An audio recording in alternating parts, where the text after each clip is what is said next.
आज मैं आपको एक शेर के बच्चे की कहानी सुनाने जा रहा हूँ। ज़िंदगी में हमेशा याद रखो, दिमाग और अपनी मेहनत से काम करना चाहिए ज़िंदगी में। एक समय की बात थी, घने जंगल में पेड़ों की ओट में सोया हुआ शेर का बच्चा था। वह कमज़ोर और लंगड़ा था, दूसरे शेरों के बच्चों की तरह ताकतवर नहीं था, ना ही शिकार कर पाता था। जंगल के कठोर नियमों के अनुसार शेर के लिए कोई जगह नहीं थी जंगल में। दिन बीतते रहे, शेर का बच्चा निराश होने लगा। वह अक्सर सोचता रहा, क्या मैं हमेशा कमजोर ही रहूंगा?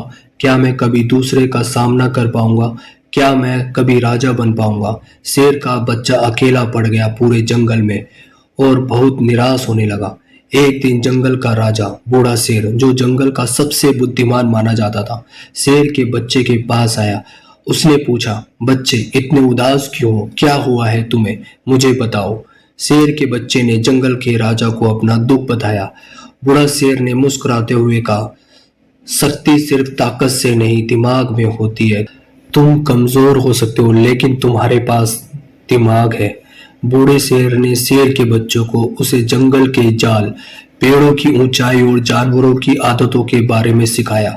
उसने शेर के बच्चों को बताया कि कैसे चालाकी से शिकार किया जाता है और खतरे से बचा जाता है। कुछ समय बाद जंगल में अकाल पड़ा। ताकतवर शेर भी शिकार नहीं कर पा रहे थे। वो भी निराश होने लगे और असफल रहे। लेकिन शेर का बच्चा अपनी बुद्धि और चालाकी के बल पर कमजोर जानवरों का शिकार करने लगा और सफल रहा। उसने जाल बिछाया, पेड़ों में छिपकर हमला किया और धीरे धीरे अपना नाम बनाया। जब वह बड़ा हुआ तो जंगल के सभी जानवर जानते थे कि कमजोर माना गया शेर का बच्चा जब जंगल का सबसे चालाक और सफल शिकारी बन चुका था। यह कहानी हमें सिखाती है कि हमें कभी भी निराश नहीं होना चाहिए। शक्ति सिर्फ ताकत में नहीं, बल्कि दिमाग और मेहनत में होती है। कभी भी अपने आप को कमजोर ना समझें, अपनी खूबियों को पहचानें और उन्हें निखारें और प्रयास करें, और चालाकी से आप किसी भी चुनौती को पार कर सकते हैं।